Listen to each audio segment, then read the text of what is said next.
Hello everyone, I am Tessellating Hexagons, and this video might raise a couple of questions in your mind, such as, for instance, Tess, why are you doing a Eurovision review? It's not Eurovision season. And why are you standing in front of that flag? This country wasn't going to participate this year anyway.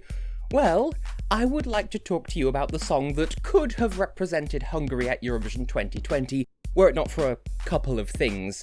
I'd originally planned to do this as an April Fool's video, but then the world went weird and I didn't really have time, and don't get me wrong, I was never going to pretend, ooh, Hungary's gonna come back, it was all just a ruse, psych, April Fool's, like I was never gonna do that. It's just, I wanted to do something unexpected, and, well, for those who aren't aware, Hungary withdrew from Eurovision 2020 even before the global situation happened, but they still held a dal, which was originally created to be their national final. So they had a national final, but the idea was just to give prize money to the winner. It had nothing to do with Eurovision, and that's kind of a shame. And the winning act of a dal 2020 was Gergő, Rácz and Reni Orsovai, I'm hoping I'm saying those right because I'm not great at Hungarian pronunciations, I apologise, and a song called Mostantól. And Gergő has actually been at Eurovision before. He was a member of the group VIP who represented them in 1997, which I would not have known had someone else not already pointed it out, because since this was never going to go to Eurovision, I don't have as much information to go off. But it was presented in Hungarian because it was a dal and there was no intention of it being a Eurovision thing, so they may have done an English version if it was a Eurovision song, but since it's not, we have no way of knowing, so let's just assume that it's going to be presented in Hungarian. The title means From Now On, music by Gergő himself, as well as Mate Bella, and lyrics by Gergő again, and Szabolcs Hőbe. Again, I'm hoping I'm saying those right because Hungarian is difficult. I don't even know how to begin with that, but yes. So just to be clear, there were never any plans to send this to Eurovision, but it did win their national final, so as far as I'm concerned, that's fair game for a review. Bearing in mind, I'm probably going to bring back my Patreon series doing something kinda like this, so watch this space. But for now, Hungary. So, as previously stated, the world went weird this year, so as a result, I kind of put off listening to this song for far too long, because, I decided to review it ages ago, but I just never got around to listening to it until literally today, actually. So it got to the point where I'd completely forgotten every expectation that I'd held for this song, or that I hadn't held for that matter. I didn't know what to expect because I'd forgotten what I thought I was going to expect, you know? I can say with certainty, though, that it does certainly sound like, well, pretty much a typical Adal winner, and I mean that in a good way. It sounds like a solid follow-up to Azén Apám from 2019, even going so far as to be of roughly the same genre, to be honest, which could have worked in its favour, or it could have worked against it, but we'll never know, for two reasons. One, didn't go to Eurovision. Two, there was no Eurovision, but still. To put it in terms of the other songs from the 2020 lineup, though, I think this song is pretty much everything that the Danish song could have been but wasn't, with the exception of Denmark being a happier, if a little bit more vapid take on this whole sort of thing, while this is much more melancholy in its soundscape. Granted, I don't fully understand what they're singing. I recognise the word Sajnálom, so there's that. But the song still makes me feel some type of way, even though there's a language barrier and I can't understand it word for word. And just the fact that I can still feel it despite not understanding it fluently, that's gotta count for something, right? So, right out of the gate, something that's of critical importance when you have a duo performing a duet, two people, two-person song, this sort of thing, yes, Gergő and Reni absolutely have chemistry with one another, which is of vital importance. I cannot overstate that. Both in the live performance and in the studio version, the emotions that they evoke with their performance come through loud and clear.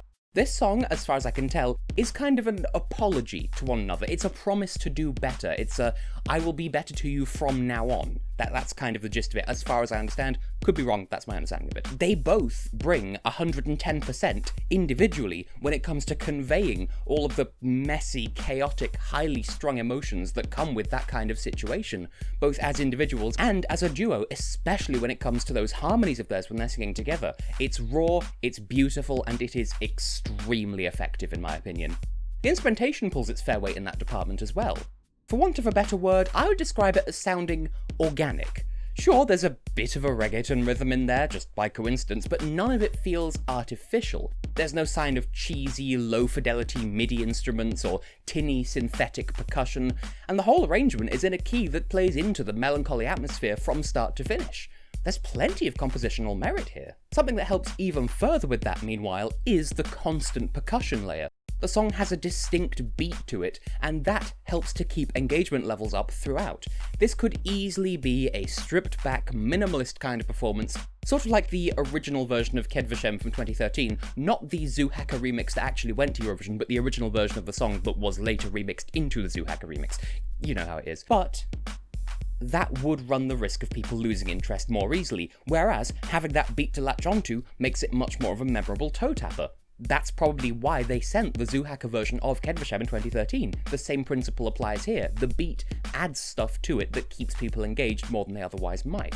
So, across the board, while the song is relatively restrained in its presentation, it never feels limited by its presentation. Stylistically, it's deliberately quiet and tender and stays away from having big diva notes and diva moments and the like, and despite the turbulent emotions the song goes for, that suits it perfectly. All the angst and conflict is conveyed in Reni and Gergő's vocals and faces without the need for excessive theatrics. The fact that they can keep away from going over the top without it feeling like something's missing stands as testament to the compositional competence of this song through and through. Granted, I didn't hear what it was up against in Adal, but on this basis at least, I'd say it was a more than worthy winner. However, I recognise that, without a doubt, this would not have been everyone's cup of tea across the board. I don't think this would have been a fan favourite by any means. The live performance, for example, opened with a completely a cappella section from Gergő, which isn't in the studio version, but they might have put that into the Eurovision version. Again, we have no way of knowing. But even if you discount how hard that is to do on a live stage, with no or minimal cues or metronome to work from, much less a guide for what sort of melody you should be singing, because a cappella is hard, especially right at the start before you get into the song, but still, that might set a precedent in some people's minds. Remember what I said about the importance of the beat of the song? Well, if you start with the a cappella section, you're not going to get that beat to latch onto. People might tune out before the beat has a chance to keep them in, if that makes sense. So it might make the song come across as too simplistic or unengaging, is what I'm trying to say. After all, first impressions do count for a heck of a lot on the Eurovision stage. Opening like that, bold move, but with high stakes to match. And then there is the studio version, which is ever so slightly different. Like, not so much that it's completely, like, it's basically the same song, they just made a minor tweak for the Adal performance. It has instrumentation throughout, so no a cappella section at the beginning, but it focuses a bit more heavily on the harmonies in the refrain. They make those a bit louder than in the Adal performance. And the studio version, I can't tell if it's 100% human or if there is some amount of auto-tuned vocoding involved. Like, they do replicate it in the live performance with backing singers, so if there is any vocoding, then the song can make do without it well enough, but either way, as I said in my review of Russia's song this year, I personally am not a fan of vocals where either it is distorted or it sounds distorted, and that can be by way of distorting the vocals or just by sounding like it, like with harmonies like these. So, as an aesthetic choice, it could be something that you might find less appealing, hence you might not like. But by that same token, you might absolutely vibe with it. I mean, Imogen Heap made an entire career out of those kind of harmonies.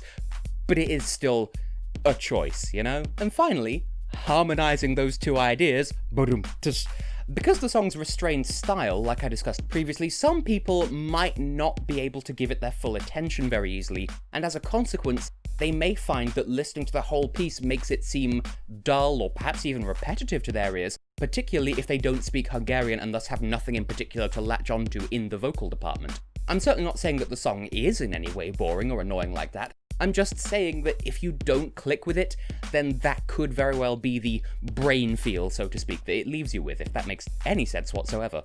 Or, to put it in a simpler, if more cynical way, it's not a Yas Queen club banger by a conventionally attractive solo artist, so the average Eurovision fan won't be won over by it all that easily.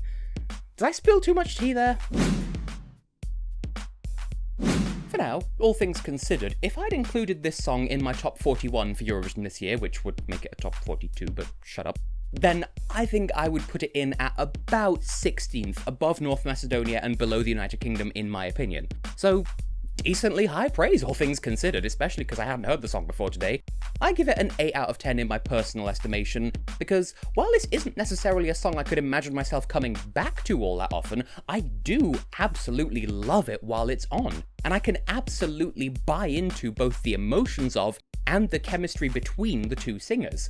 As a would-have-been Hungarian Eurovision entry, I dare say it absolutely holds up uncompromisingly, pretty much completely in line with everything I said in my video essay about why Adal works so well as a format. So, Hungary's going strong apart from the fact that they're not here anymore. And in kind, technical-wise, I am inclined towards a very, very high 9. On a surface level, everything the song sets out to do, it does with style, grace, and finesse. It's just chef's kiss, and I'm not about to dispute that. It's gorgeously minimalist, but not to the point of being uninteresting, and it shows genuine emotion and intimacy without overcompensating or overexerting itself.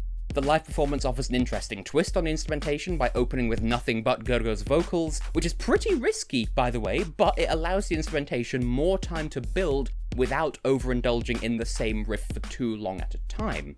Still, because it never breaks through into some kind of super swelling climax, like, for example, the final refrain of Bulgaria, or basically the second half of Norway, because it never has a moment like that, you might be led to feel that it's on the underwhelming side, or that the frequency of certain chords or melodies might cause them to lose their impact because of how often they come up. There's room for debate if you're willing to think too hard about it. If not, then it's just a really well-written song in every single way. But then there's the question of Hungary moving in the right direction. No. Plain and simple, no. There's no point pretending here. If this was just a review of the song by itself, then that would be a blue arrow of positive neutrality. It's not trying to fix what isn't broken. It's still Adal. The song works just as well as Azénapám did. And it probably would have worked just as well if they'd chosen to present it in English, but again, we will never know. But the reality of the situation is, Hungary has withdrawn from Eurovision, which in itself is a huge leap backwards for any country's progress. You can't do better if you stop taking part, after all. But on top of that, according to several sources, the reason for their withdrawal was based purely in projected homophobia. In other words, the people in charge decided that Eurovision is too gay for their time, and I could only ask what the heck their thought process is there. What exactly is gay about music, and why are you so scared of it anyway? Seriously, people. Alas, I have heard nothing but bad news about the way Hungary has gone as a country in recent months, and Eurovision is just one casualty amongst a whole raft of much more serious issues that I'm not qualified to talk about. The fact remains, though, for the purposes of this video, this is a good entry that wasn't allowed to compete for a bunch of frustrating reasons, and that's unmistakably a bad thing, especially for the country's Eurovision legacy. So, putting all of that to one side, if Eurovision had gone ahead and other disasters hadn't happened, would this have been in the final? That's a very tricky question, to be honest. This time a few years ago, I would have said that this would be an easy qualifier coming from Hungary. It's the usual quality they always serve. This is the sort of thing that, as a delegation, they excel at. I mean, look at the likes of, as I said, Kedvesebb or even Origo. Just, plus with the right staging, this might even get people's attention in the same way that, Calm After the Storm did. I'm saying that's a distinct possibility here. However, in the year 2020, here and now, knowing what we know, I would be much less confident because of what happened with Azénapám, which is also of this general musical style. So on one hand, it might have qualified because of Gergő and Reni's chemistry, but on the other, it might have been left behind in favour of glitzier, showier entries. As I said, this was never going to be a fan favourite. It would have been, I think, the worst it would have done is be some people's lower mid-table, but that's still well out of the zone that you can get points from, so yeah. I think Hungary's main rival would have been Denmark, which in itself was by no means a safe finalist. I think it would have been one or the other in the final, but possibly neither, but definitely not both, depending on if Europe had preferred happy but vapid, or solemn but with rapport, or if they'd rather spend all their votes on other songs entirely. I would have liked this in the final, but then again, there was no final this year, so we can just pretend. And as it is, I kind of want this video to troll the Hungarian government by going, hey, look, you tried to leave Eurovision, but Eurovision's not leaving you, haha. But enough about me causing trouble. What do you lovely people think? Unfortunately, YouTube is phasing out polls in the iCard in the corner of videos, so that's not gonna be a thing in future reviews, which is a crying shame, but alas, now you'll just have to give me your thoughts in the comments below. Would you have liked to see this song at Eurovision? Do you want Hungary to come back? And let's try not to make it too political. I mean, I was just talking about Denmark, you know, love is forever, don't get too political. Yeah, so I can't really give the thumbs up of good luck, but I mean, Gergő and Reni, I wish them the very best of luck in their future careers, and congratulations to them for winning a doll, because that's decently prestigious. So yeah, this was a review. Bye.